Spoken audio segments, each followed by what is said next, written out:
My family thought they were staging an intervention when they arrived at my house with garbage bags and a donation truck. "Carol, this obsession with old things has gone too far," my brother announced. "We are going to help you clean this place out and start fresh." They started grabbing what they considered worthless antiques, talking about how relieved I would feel once all the clutter was gone. What they did not realize was that the Ming Dynasty vase they were about to throw away was worth more than their annual salaries combined. And that every piece of junk they wanted to discard was actually a museum-quality treasure. Before we dive into my story, let me know where you are watching from in the comments below. And if you have experienced family betrayal, hit that like button. You are not alone. I am Carol Martinez, and I have spent the last 15 years of my life being the family embarrassment. While my brother David climbed the corporate ladder at his accounting firm and my sister Jennifer married into money, I was the eccentric one who lived in what they called a cluttered mess. My passion for antiques began when I was 12 years old, wandering through estate sales with my grandmother Rosa. She taught me to see beauty in forgotten objects, to recognize craftsmanship that modern manufacturing could never replicate. But when Grandma Rosa passed away when I was 25, she left me not just her love for antiques, but also her mysterious ability to spot authentic pieces from across a crowded auction house. My family never understood this gift. To them, my 3-bedroom house in Sacramento looked like a hoarder's paradise. They saw dusty furniture, tarnished silver, and faded paintings covering every available surface. They complained that there was barely room to walk through the hallways, that my dining room table was buried under layers of what they called junk. During family gatherings, they would make snide comments about my lifestyle choices, suggesting I needed therapy for my collecting compulsion. David, my older brother by 3 years, worked as a senior accountant for a mid-sized firm downtown. He lived in a sterile modern apartment with his wife Sandra, a real estate agent who specialized in staging homes for quick sales. Sandra had opinions about everything, especially my living situation. She would walk through my house with a disgusted expression, pointing out how much more space I would have if I just got rid of all the clutter. David would nod along, calculating the financial benefits of selling everything and investing the money in index funds. My younger sister Jennifer had married Robert, a pharmaceutical sales representative who earned 6 figures selling diabetes medication to doctors across Northern California. Jennifer worked part-time as a dental hygienist but spent most of her energy maintaining their McMansion in the suburbs and posting carefully curated photos of their lifestyle on social media. She treated my antique collection like a personal affront to her aesthetic sensibilities, constantly offering to connect me with interior designers who could help me achieve a more contemporary look. The intervention ambush happened on a Tuesday morning in October. I was cataloguing a recent acquisition, a delicate porcelain tea set I had purchased from an elderly woman in Folsom, when I heard vehicles pulling into my driveway. Through my front window, I watched David's sedan followed by a large donation truck from Goodwill. My heart sank as I realized what was about to unfold. David knocked on my front door with the confidence of someone who believed he was performing a necessary rescue mission. Sandra stood beside him holding industrial-strength garbage bags, while Jennifer and Robert flanked the donation truck driver who was already reaching for his dolly. The driver, a weathered man in his 50s named Pete, looked uncomfortable with the situation but had clearly been paid in advance. "Carol, we need to talk," David announced as he pushed past me into my living room. "This has gone on long enough. Mom and Dad are worried sick about your living conditions, and frankly, so are we." Sandra immediately began examining my furniture with the critical eye of someone evaluating a condemned property. She picked up a small bronze sculpture from my coffee table, a 19th-century French piece depicting a dancer that I had authenticated through 3 separate appraisals. "Honey, this is exactly what we're talking about," she said, holding it like it might contaminate her. "When was the last time you actually used this coffee table for coffee?" Jennifer positioned herself near my bookshelf, which housed not books but carefully arranged collectibles including several pieces of early American pottery and a collection of Victorian-era jewelry boxes. "Carol, I know you think these things have sentimental value, but you have to be realistic about what actually matters in life," she said, her voice taking on the patronizing tone she used with her dental patients. "Robert and I have been talking, and we think you might be suffering from some kind of anxiety disorder that manifests as compulsive collecting." Robert, who had never shown any interest in my hobbies or my well-being, suddenly positioned himself as a mental health expert. "There are medications that can help with obsessive behaviors," he offered, patting a small bottle in his shirt pocket. "I brought some samples from the office. Sertraline has shown remarkable results in treating hoarding tendencies." The donation truck driver, Pete, stood awkwardly in my doorway holding his clipboard. "I just need to know what items you want loaded," he said apologetically. "Your family already arranged payment, but I need your consent to remove anything from the premises." I felt a familiar tightness in my chest as I surveyed my beloved collection through their dismissive eyes. Every piece represented hours of research, careful negotiation, and genuine appreciation for craftsmanship. The bronze dancer that Sandra dismissed so casually had been created by Auguste Moreau, a detail that would mean nothing to her but represented months of detective work on my part to authenticate. The pottery that Jennifer wanted to donate included pieces from the Saturday Evening Girls Workshop in Boston, historically significant ceramics that museums actively sought to acquire. But I also felt something else building inside me, a cool determination that surprised me with its intensity. Little did I know that this moment would become the catalyst for the most satisfying victory of my entire life. "I appreciate your concern," I said carefully, "but I think there might be some confusion here. These aren't just random objects I've collected. Each piece has been carefully researched and authenticated." David waved dismissively at my explanation. "Carol, I've seen the receipts. You spent $400 last month at estate sales. That's more than some people spend on groceries. This obsession is affecting your ability to live a normal life." Sandra had moved to my dining room and was examining a set of silver serving pieces that I had recently acquired from an estate in Pacific Heights. "Look at how tarnished this silver is," she called out. "And it's taking up the entire dining room table. When was the last time you actually ate a meal in here?" The irony was almost painful. The silver service she was criticizing had been crafted by Tiffany & Company in 1892, a complete set that would retail for over $30,000 if properly restored and marketed. The tarnish she found so offensive was actually a protective patina that serious collectors valued as proof of authenticity. Jennifer discovered my jewelry collection displayed in glass cases along the far wall of my living room. "Carol, most of this costume jewelry isn't even in good condition," she announced, examining a necklace that she clearly assumed was made of glass beads. "Look at how cloudy these stones are. You could get much prettier jewelry at department stores for less money than you probably paid for all of this old stuff." The necklace she was dismissing contained genuine Baroque pearls interspersed with natural emeralds, a piece I had traced back to a 1920s estate in San Francisco. The cloudiness she noticed was actually the distinctive luster of natural pearls, something that cultured pearls could never replicate. But explaining this would be like describing color to someone who had never seen anything but black and white. That's when everything changed. As I watched my family systematically dismiss years of careful collecting and research, I realized that trying to educate them about the true value of my pieces would be futile. They had already decided that everything I owned was worthless, that my passion was a mental illness, that their intervention was necessary for my well-being. But what if I let them believe they were right while secretly protecting what actually mattered? The plan formed quickly in my mind, born from equal parts desperation and inspiration. I would create a performance, allowing them to feel successful in their mission while ensuring that my most valuable pieces remained safe. It would require careful coordination and some quick thinking, but I had advantages they couldn't imagine. "You know what," I said slowly, "maybe you're right. Maybe I have been holding on to things for the wrong reasons." David's face lit up with surprised relief. "Carol, that's exactly what we hoped you would realize. We just want you to be happy and live in a space where you can actually breathe." Sandra clasped her hands together with theatrical joy.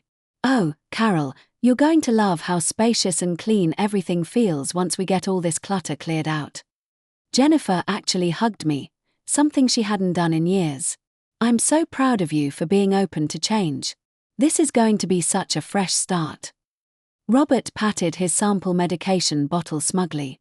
"Sometimes the first step toward healing is recognizing that you need help. We're all here to support you through this transition." Pete, The donation truck driver looked relieved that the family drama was resolving. "So, what do you want me to start loading?" he asked, consulting his clipboard. I surveyed my collection with what I hoped looked like newfound clarity rather than calculated deception. "Let me walk through each room with you," I said. "I want to make sure I'm thinking clearly about what actually adds value to my life." What they didn't know was that I had been preparing for exactly this kind of situation for years. Not because I anticipated a family intervention, but because I understood that serious collectors needed to protect their most valuable pieces from theft, fire, or other disasters. I had installed a hidden storage system throughout my house, concealed compartments and climate-controlled spaces that were invisible to casual observers. The most valuable pieces in my collection, items worth hundreds of thousands of dollars individually, were already safely stored in these hidden spaces. What remained visible was carefully curated, a mixture of pieces with sentimental value but limited market worth, and several convincing reproductions that I had acquired specifically to serve as decoys. As we moved through my house, I began implementing my strategy. I would reluctantly part with items that looked valuable to untrained eyes but were actually reproductions or pieces with minimal market value. Meanwhile, I would make emotional appeals to keep certain items that appeared worthless but were actually priceless. In my living room, I pointed to a small wooden box on my mantel. "I know you'll think this is silly," I said, "but this music box was my grandmother's. It doesn't work anymore, and the wood is pretty damaged, but could I possibly keep just this one thing?" Sandra examined the box with sympathetic condescension. "Of course, honey. One small sentimental piece won't hurt anything." What she didn't realize was that the music box was a Swiss-made rouge from 1923, worth approximately $15,000 even in its current condition. The damage she noticed was actually desirable patina that authenticated its age, and the mechanism could be restored by specialists who charged premium prices for exactly this type of repair. In the dining room, I allowed them to load Sandra's despised silver service onto the donation truck. "You're absolutely right about the tarnish," I agreed sadly. "I never could keep up with polishing it properly." The silver service they were donating was actually a modern reproduction set I had purchased for $200 specifically because it looked impressive but had no collectible value.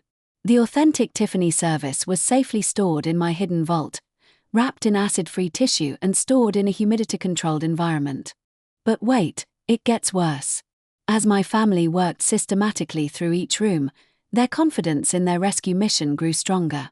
They began making increasingly bold statements about my future happiness and the transformation my life would undergo once all the clutter was removed. David found my collection of vintage photographs and immediately dismissed them as worthless. "Carol, these old pictures aren't even of our family. Why are you holding on to photographs of random strangers?" The photographs he was referring to included several original Ansel Adams prints and a collection of Civil War-era daguerreotypes that I had acquired through estate auctions. Each photograph had been carefully researched and authenticated, with provenance documentation stored separately.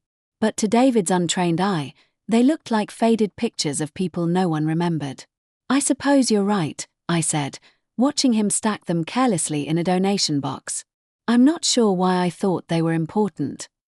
Jennifer discovered my textile collection, including several vintage quilts and tapestries displayed in my bedroom.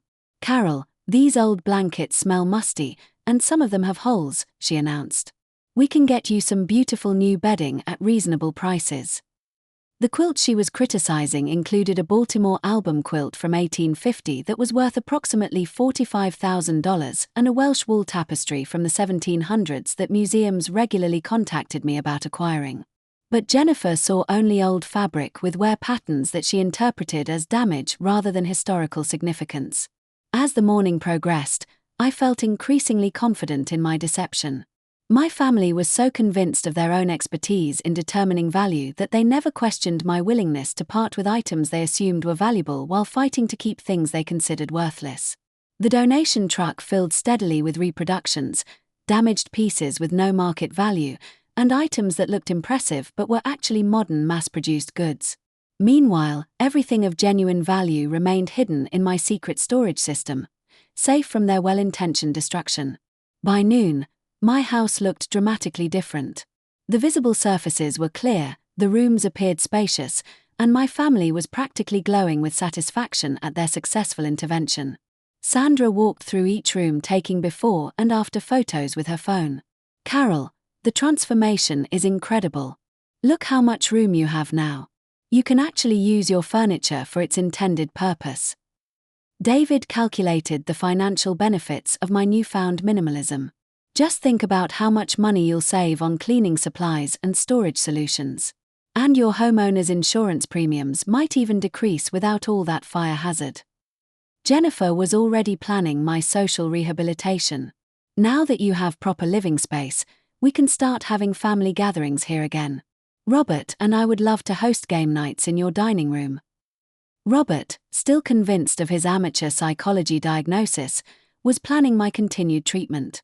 "I want to schedule some follow-up visits to monitor your progress and make sure you don't fall back into old patterns. Recovery from hoarding behaviors requires ongoing support." Pete finished loading the donation truck and presented me with a receipt for tax purposes. "You donated approximately $4,000 worth of goods," he announced.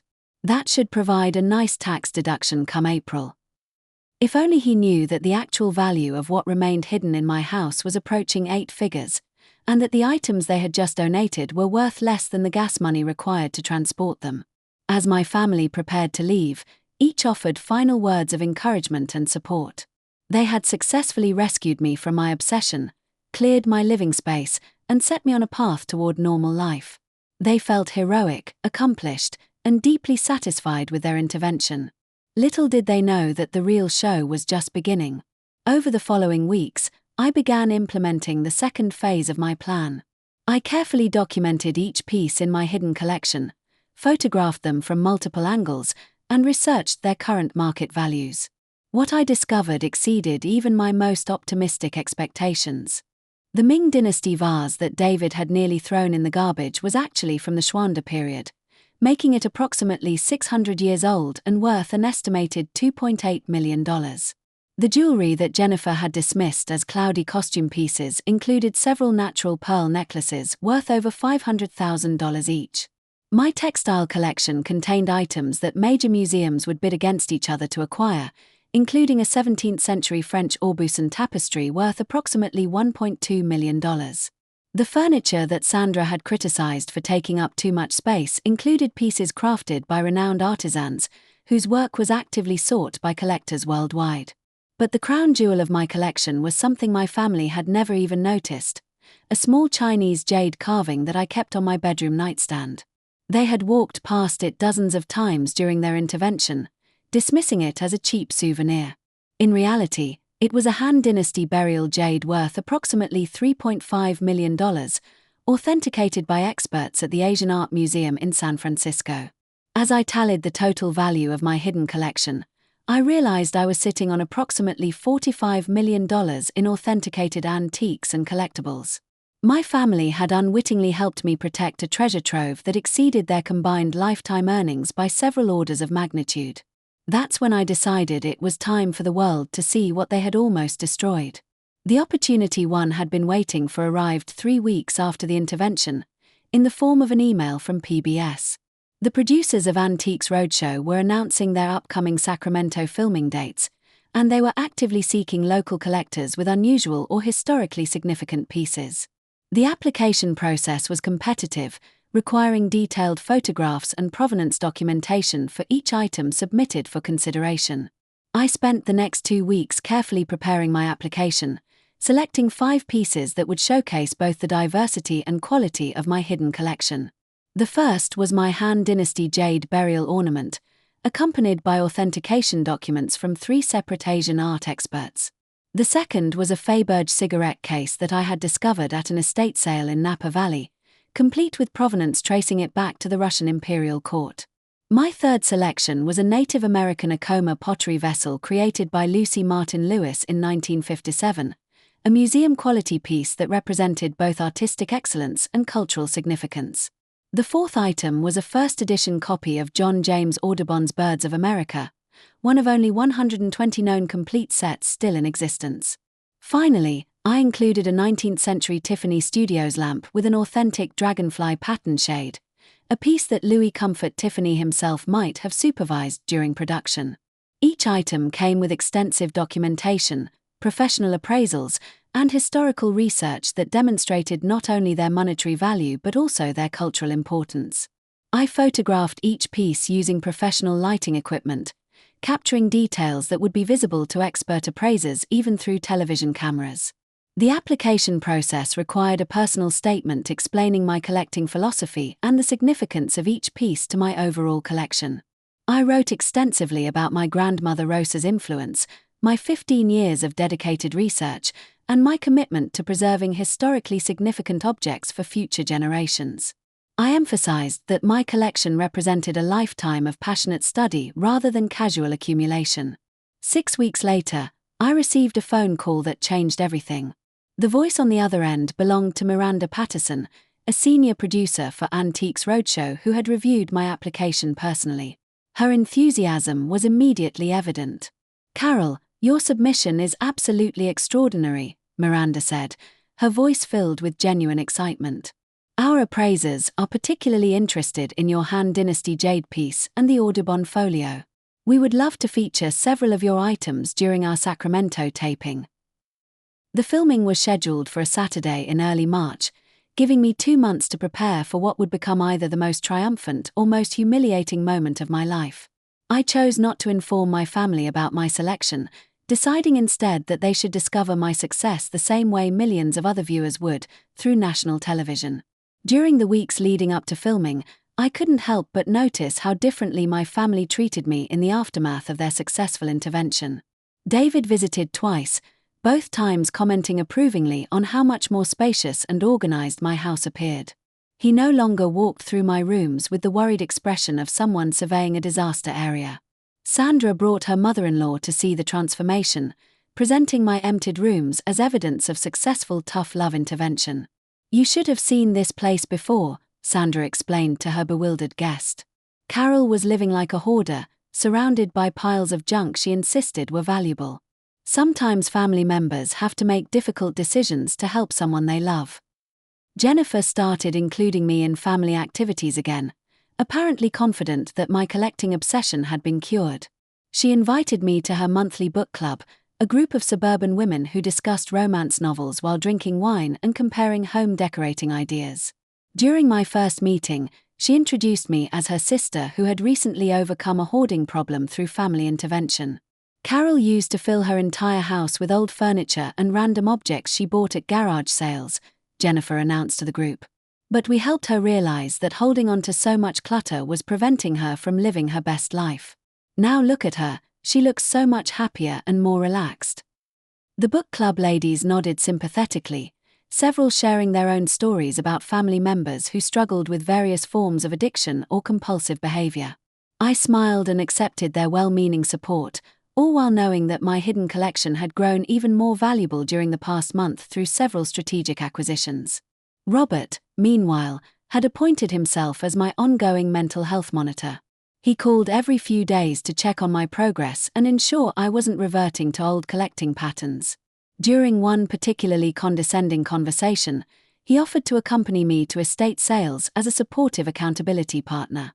"The key to recovery," Robert explained over coffee at Jennifer's kitchen table, "is recognizing your triggers and developing healthy coping mechanisms. If you feel the urge to purchase old items, you can call me and we can talk through those feelings instead." I thanked him for his concern while privately wondering how he would react when he discovered that his expertise in pharmaceutical sales hadn't qualified him to diagnose or treat my supposed psychological disorder. The most challenging aspect of maintaining my deception was pretending to be grateful for their continued interference. My family interpreted my calm acceptance of their guidance as evidence that their intervention had been necessary and effective. They congratulated themselves regularly on their successful rescue mission and their ongoing support of my recovery. 3 weeks before the Antiques Roadshow filming, I received detailed instructions from the production team. I would need to arrive at the Sacramento Convention Center at 6 in the morning for preliminary evaluation and documentation. The actual filming would take place throughout the day, with different segments scheduled for different appraisers based on their areas of expertise. Miranda Patterson called personally to discuss the logistics of transporting my pieces safely to the filming location. Carol, given the potential value of some of your items, we want to arrange for additional security measures, she explained. Our insurance company requires special handling protocols for pieces that might be worth more than $500,000. The conversation confirmed what I had suspected but hardly dared to believe. My collection wasn't just valuable, it was extraordinary enough to require special insurance and security measures during a nationally televised program.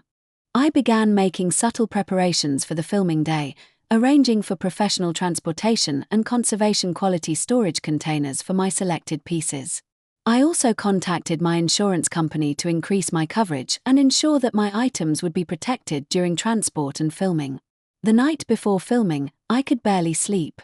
15 years of patient collecting and careful research were about to be validated on national television. More significantly, my family's dismissive attitude toward my passion and expertise was about to be publicly corrected in the most spectacular way possible. But I also felt nervous about the potential consequences. Once the episode aired, my family would discover not only that their intervention had been based on complete ignorance of my collection's true value, but also that I had deliberately deceived them about which pieces I was keeping and which I was donating. Saturday morning arrived grey and drizzly, typical Sacramento winter weather that matched my mixture of excitement and anxiety. I loaded my selected pieces into a rented van equipped with climate control and security features, double-checking that each item was properly protected for transport. The Sacramento Convention Center was bustling with activity when I arrived. Hundreds of people waited in organized lines, each clutching items they hoped would prove valuable. Television cameras captured the excitement of hopeful collectors, while production assistants guided participants through various stages of the evaluation process. I was directed to a special area reserved for pre-selected participants whose items had already been evaluated through the application process. Miranda Patterson greeted me personally, her professional enthusiasm evident as she reviewed my documentation one final time. Carol, I've been working on this show for 8 years, and I can honestly say that your collection represents one of the most significant discoveries we've featured, she said, examining my Feyberge cigarette case under magnification. Our Russian decorative arts expert flew in from New York specifically to evaluate this piece. The filming process was more complex than I had expected. Each item required multiple camera angles, detailed discussion of its historical significance, and careful explanation of the factors that contributed to its authentication and valuation. The appraisers were genuinely excited about each piece, asking detailed questions about my research methods and acquisition history. Dr. James Chen, the Asian art specialist, spent nearly an hour examining my Han Dynasty jade piece. His enthusiasm was infectious as he explained its historical significance to the television cameras. This burial jade represents the highest level of craftsmanship achieved during the Han Dynasty, he said, his voice filled with scholarly excitement. The carving technique and the quality of the jade itself suggest this piece was created for someone of extremely high social status, possibly imperial family. When he announced the estimated value of $3.5 million, I felt my knees weaken.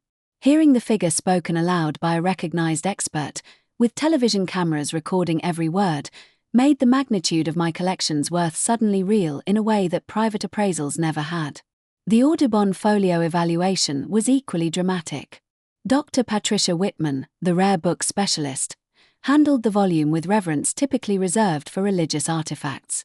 She explained to viewers how few complete sets remained in private hands and detailed the printing techniques that made original Audubon prints so distinctive. "This is not just a valuable book," Dr. Whitman told the cameras. "This is a piece of American cultural history that documents our nation's natural heritage through the eyes of one of our greatest naturalists. The fact that it has been so carefully preserved speaks to the owner's deep understanding of its significance." Her estimated value of $2.1 million was accompanied by a recommendation that I consider donating the set to a major natural history museum for both tax benefits and permanent preservation. Each revelation was more stunning than the last. My Acoma pottery, created by one of the most celebrated Native American artists of the 20th century, was valued at $450,000. The Tiffany lamp, with its authentic dragonfly pattern and original bronze base, received an appraisal of $800,000. Even my Fayberge cigarette case, the smallest item in my selection, was worth $600,000. By the end of filming, the total value of just my 5 selected pieces exceeded $7.4 million. Dr. Chen made a comment that would later become the highlight of the broadcast episode. "In 30 years of appraising Asian art," he said directly to the camera, "I have never encountered a private collector who possessed such a deep understanding of historical significance combined with such excellent preservation instincts. This collection represents museum-quality curation." The other appraisers nodded in agreement, with Dr. Whitman adding, "Carol's research documentation is more thorough than what we typically see from institutional collections. She clearly understands that she's not just collecting objects, but preserving cultural history." As filming concluded, Miranda Patterson approached me with an unusual request. "Carol, our producers are so impressed with your collection that they want to discuss the possibility of a follow-up segment. Would you be interested in featuring additional pieces in a future episode?" The magnitude of the opportunity was overwhelming. Not only had my 5 pieces been validated as extraordinarily valuable, but the show's producers wanted to showcase more of my collection. The vindication was more complete than I had dared to imagine. The episode was scheduled to air in 6 weeks, giving me time to prepare for what I knew would be dramatic family reactions. I decided to continue maintaining my post-intervention persona, acting grateful for their continued support while secretly counting down the days until they would discover the truth. 2 weeks after filming, Sandra invited me to dinner at David's house to celebrate what she called my successful recovery milestone. "It's been 3 months since we helped you clear out all that clutter," she announced proudly. "We wanted to mark this achievement and talk about your continued progress." Jennifer brought a congratulatory cake decorated with motivational phrases about fresh starts and new beginnings. Robert presented me with a small gift, a minimalist desk organizer that he explained would help me maintain my clutter-free lifestyle. David raised his wine glass in a toast to my transformation. "Carol, we are so proud of how you've embraced this change. Your house looks amazing, you seem so much happier, and you've proven that family intervention can work when it comes from a place of love." I smiled and accepted their praise, all while knowing that in 4 weeks they would discover exactly how wrong they had been about everything. That's when everything changed. The anticipation of their reactions began consuming my thoughts. I imagined David's shock when he realized that the items he had nearly thrown away were worth millions. I pictured Sandra's embarrassment when she discovered that her interior design expertise had nearly resulted in the destruction of museum-quality artifacts. I wondered whether Jennifer would maintain her superiority complex after learning that her sister's collecting obsession had actually been sophisticated connoisseurship. But more than anything, I looked forward to the moment when they would realize that their intervention had not rescued me from anything except their own ignorance and condescension. The countdown to broadcast day had begun, and I could barely contain my excitement about the spectacular reversal that awaited them. The broadcast date arrived faster than I expected. It was a Saturday evening in late April when my episode of Antiques Roadshow was scheduled to air nationwide. I had carefully planned my viewing strategy, deciding to watch alone in my living room before dealing with whatever family reactions would inevitably follow. I prepared a simple dinner and settled into my favorite armchair, the one David had criticized for taking up too much space in my living room. Ironically, it was a genuine 18th century Chippendale chair worth approximately $60,000, but to my family it looked like old furniture that belonged in a donation pile. The episode began with the familiar Antiques Roadshow introduction, featuring sweeping shots of the Sacramento Convention Center and excited collectors waiting in line with their treasures. I felt my heart racing as I recognized the venue where my life had been transformed just 2 months earlier. The first segment featured a woman with Depression-era glass collection, followed by a man who had discovered Civil War artifacts in his grandfather's attic. Each appraisal was interesting, but I found myself growing increasingly anxious waiting for my segments to air. Television producers had warned me that my items would be featured throughout the episode rather than grouped together, building suspense for viewers. My phone remained silent during the first 30 minutes of the program. David, Sandra, Jennifer, and Robert were probably watching their usual Saturday night entertainment, completely unaware that their reformed sister was about to become the star of a nationally broadcast antiques program. Then my first segment began. The camera focused on Dr. James Chen examining my Han Dynasty jade piece under professional lighting. His scholarly enthusiasm was evident as he explained the historical significance of Han burial customs and the exceptional quality of the carving. This jade burial ornament represents the highest level of Chinese craftsmanship from approximately 2,000 years ago, Dr. Chen explained to the camera, holding my piece with reverence. The carving technique, the quality of the jade itself, and the symbolic imagery all suggest this piece was created for someone of extremely high social status within the imperial court. The camera showed close-up shots of the intricate carving details that I had spent years learning to appreciate. Dr. Chen pointed out specific elements that proved the piece's authenticity and historical significance, explaining why similar pieces were housed in major museums around the world. "Carol, you've done exceptional research on this piece," Dr. Chen said, turning toward me with genuine admiration. "Your documentation of its provenance and your understanding of Han Dynasty burial practices rival what I typically see from museum curators. This represents serious scholarship, not casual collecting." Then came the moment I had been anticipating and dreading simultaneously. Dr. Chen paused dramatically before delivering his valuation, a technique that Antiques Roadshow had perfected over decades of creating television moments. "For insurance purposes," he said, looking directly into the camera, "I would appraise this Han Dynasty jade burial ornament at $3.5 million. My phone exploded with notifications within seconds of the announcement. Text messages, missed calls, and social media alerts began flooding my device as friends, neighbors, and distant relatives realized they were watching someone they knew on national television. But the family reactions I was most interested in hadn't arrived yet. I silenced my phone and continued watching, knowing that my most dramatic segments were still to come. The program continued with other collectors and their discoveries, but I could barely concentrate on their stories. I kept checking my phone for messages from David, Sandra, Jennifer, or Robert. Their silence was almost more unnerving than their inevitable outrage would be.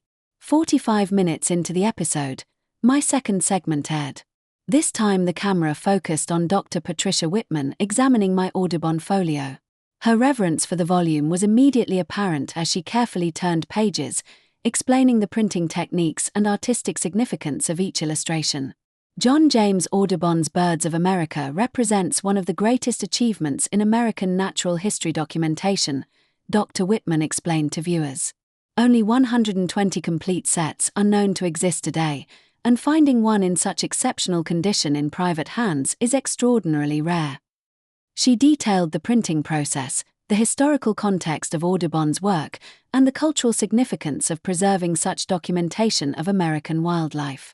Her expertise was impressive, but her genuine excitement about my volume was what made the segment truly compelling.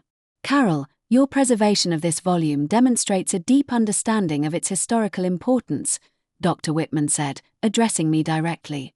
"The fact that you've maintained climate-controlled storage and handled it with archival quality materials shows the kind of curatorial care that major institutions would envy." The valuation announcement was equally dramatic. Dr. Whitman smiled as she delivered her appraisal, clearly enjoying the impact her words would have on television viewers. "For insurance purposes, I would value this complete set of Audubon's Birds of America at $2.1 million. However, if this were to come to auction, I would expect spirited bidding that could drive the price significantly higher." My phone buzzed constantly now, but still no messages from my immediate family. I began to wonder if they were even watching the program, or if they were so disconnected from my interests that they wouldn't recognize the name Carol Martinez even if it appeared on their television screens. The third segment featured my Tiffany lamp, with an expert explaining the significance of Louis Comfort Tiffany's artistic innovations and the rarity of authentic pieces from his studios. The appraiser, Dr. Michael Harrison, examined the lamp base, the glass shade, and even the electrical components to authenticate its period of manufacture. "This dragonfly pattern lamp represents Tiffany Studios at their artistic peak," Dr. Harrison explained. "The complexity of the glass work, the quality of the bronze base, and the overall design demonstrate why Tiffany became synonymous with American Art Nouveau excellence." He pointed out details that I had learned to recognize through years of study, explaining to viewers how to distinguish authentic Tiffany pieces from the countless reproductions that flooded the market. His expertise validated everything I had learned about the lamp during my research process. "Carol, your documentation of this piece's provenance is museum quality," Dr. Harrison said admiringly. "The previous owners, the exhibition history, and your research into comparable pieces show the kind of scholarly approach that serious collectors must maintain." The valuation was announced with appropriate drama. "For insurance purposes, I would appraise this Tiffany Studios Dragonfly lamp at $800,000. Finally, as the program neared its conclusion, my phone rang. The caller ID showed David's number, and I could practically feel his shock and confusion through the device. I let it go to voicemail and continued watching, knowing that the most significant revelation was yet to come.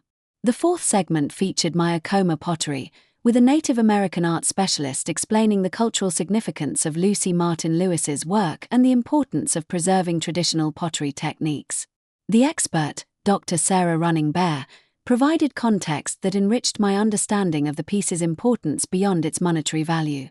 Lucy Martin Lewis was not just a potter, she was a cultural preservationist who maintained traditional Acoma techniques while developing her own innovative artistic vision, Dr. Running Bear explained. Her work represents a crucial link between historical pottery traditions and contemporary Native American art. The valuation of $450,000 was accompanied by Dr. Running Bear's recommendation that the piece eventually be donated to a museum specializing in Native American art, ensuring its preservation for future generations. But the climax of the episode came with my final segment, featuring the Feyberge cigarette case that had required authentication by specialists flown in specifically for the program. Dr. Elena Kozlova, a Russian decorative arts expert from the Metropolitan Museum of Art in New York, handled the piece with the reverence typically reserved for religious artifacts.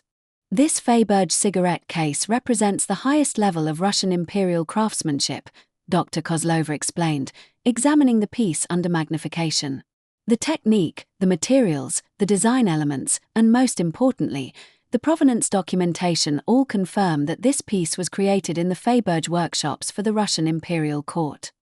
She explained the historical context of Feyberge's relationship with the Romanov family, the techniques used to create such pieces, and the rarity of authentic imperial Feyberge items in private collections.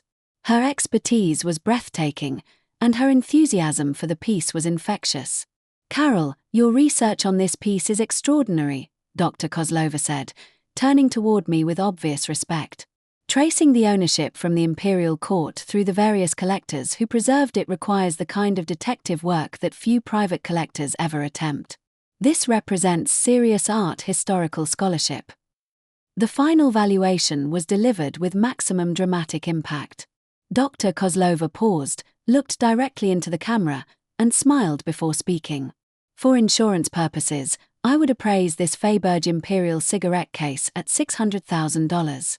However, given its imperial provenance and exceptional condition, I would expect auction results to exceed that valuation significantly." As my segment concluded, the camera showed me surrounded by all 5 appraised pieces. The host, Mark Wahlberg, delivered a summary that would haunt my family for years to come. "Carol Martinez of Sacramento, California, has brought us one of the most significant collections we've ever featured on Antiques Roadshow. Her 5 pieces, valued at a combined total of $7.4 million, represent not just financial value but extraordinary historical and cultural significance. More importantly, Carol's scholarly approach to collecting and her commitment to preserving these artifacts demonstrate that serious collecting is about much more than acquisition, it's about cultural stewardship." The program ended with contact information for viewers who wanted to apply for future episodes, but I barely processed the closing credits. My phone had been ringing continuously for the past hour, and the voicemail notification suggested that my family had finally discovered what they had almost destroyed. I played David's first voicemail, recorded just after my Han Dynasty Jade segment aired. His voice was barely controlled, oscillating between shock and anger. "Carol, what the hell is going on? Sandra and I are watching Antiques Roadshow, and some expert just said you own a piece of jade worth $3.5 million. This can't be real.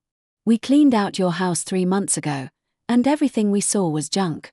Call me back immediately. The second voicemail came from Jennifer, recorded after the Audubon segment. Her usual superior tone had been replaced by confused bewilderment. Carol, Robert, and I are watching this antiques program, and they're showing someone with your name who supposedly owns rare books worth millions of dollars. This has to be some kind of mistake or coincidence. There's no way you could own anything that valuable without us knowing about it. Please call me and explain what's happening. Sandra had left 3 increasingly frantic voicemails.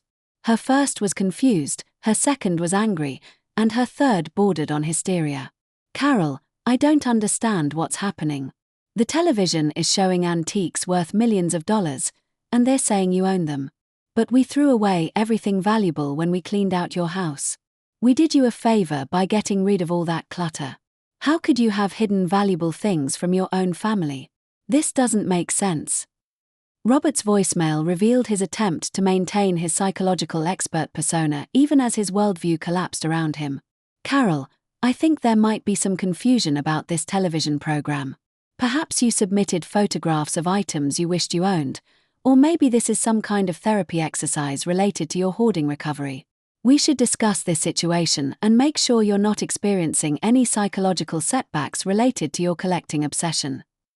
But it was David's second voicemail, recorded after all my segments had aired, that truly captured the magnitude of their realization. Carol, I don't know what kind of game you've been playing, but Sandra and I just watched you on television with antiques worth over $7 million. The experts said you're some kind of scholarly collector, not the hoarder we thought we were helping. Did you lie to us about what you were keeping? Did you hide valuable things while we donated what we thought was junk? I need answers, and I need them now. The text messages were even more revealing. Jennifer had sent a stream of increasingly desperate questions. Is this real? How long have you owned these things? Why didn't you tell us? What else are you hiding? Are we going to be on television too? Sandra's texts revealed her growing understanding of the magnitude of their error. Carol, please tell me we didn't donate anything valuable. I keep thinking about all the things we loaded into that truck. Was any of the stuff we got rid of worth money? Oh my God, what did we throw away? But wait, it gets worse. As I scrolled through the messages, I realized that their panic was about more than just discovering my wealth. They were beginning to understand that their intervention, their superior attitudes, and their dismissive treatment of my passion had been based on complete ignorance. The phone rang again, and this time I answered. David's voice was tight with barely controlled emotion. Carol, we need to talk. Sandra and I are coming over right now. I don't think that's necessary, I said calmly. We can discuss this over the phone. No, we cannot discuss this over the phone, David snapped. You just appeared on national television as some kind of millionaire antique expert after we spent months helping you recover from hoarding. Either you've been lying to us for years, or something very strange is happening. I could hear Sandra in the background, her voice rising with panic. Ask her about the things we donated. Ask her if we threw away anything valuable. Carol, Sandra wants to know if we accidentally donated anything worth money when we cleaned out your house, David said, his voice heavy with dread. The question hung in the air like a loaded weapon. This was the moment I had been anticipating for months, the instant when their condescending certainty would crumble into horrified realization. Well, I said slowly, you did insist on taking quite a few things to Goodwill. The silence on the other end of the line stretched for nearly 30 seconds. I could practically hear their minds racing through memories of that October morning, trying to remember exactly what they had loaded onto the donation truck. Carol, David finally said, his voice barely above a whisper, please tell me we didn't throw away anything important. Define important, I replied, unable to keep a slight edge out of my voice. Carol, this isn't funny, Sandra shouted in the background. We were trying to help you. We thought we were saving you from yourself. I know what you thought, I said. That's exactly the problem. David's voice became pleading. Carol, we're family. If we made a mistake, we can fix it. Just tell us what we need to do. You can start by admitting that you never bothered to learn anything about my interests, my expertise, or my collection before deciding that everything I valued was worthless junk that needed to be thrown away. The line went quiet again. I could hear muffled conversation between David and Sandra, probably trying to decide how to handle this unexpected reversal of power dynamics. Jennifer's call came next, her voice shaking with a mixture of embarrassment and desperate curiosity. "Carol, I need to understand what just happened. Robert and I watched that entire program, and they treated you like some kind of expert.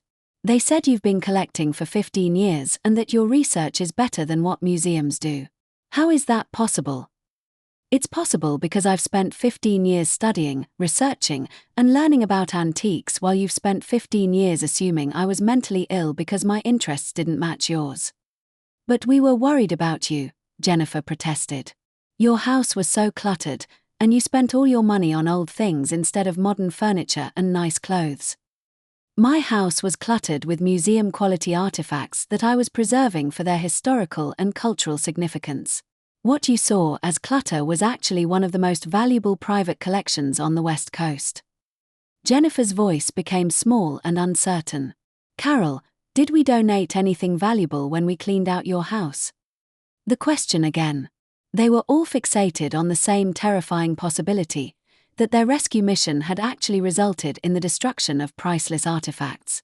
"You donated quite a few things that you were certain were worthless," I said. "But were they actually worthless?" Jennifer pressed. "Some were. Some weren't." The ambiguity was driving them crazy, which was exactly what I intended. They had spent months congratulating themselves on their successful intervention, never questioning whether their expertise in accounting, real estate, dentistry, and pharmaceutical sales qualified them to evaluate antiques and collectibles. Robert's call was the most satisfying. His attempts to maintain his amateur psychologist persona were pathetic as his authority crumbled in real time. "Carol, I think we should schedule a family meeting to discuss this situation," he began, trying to sound professional. "There seems to be some confusion about your collecting activities and their relationship to your previous hoarding behaviors." "Robert, there's no confusion," I replied. "You diagnosed me with a mental illness based on your complete ignorance of my field of expertise. You offered to medicate me for a condition I didn't have because you were too arrogant to consider that you might not understand what you were looking at." "I was trying to help," he said defensively.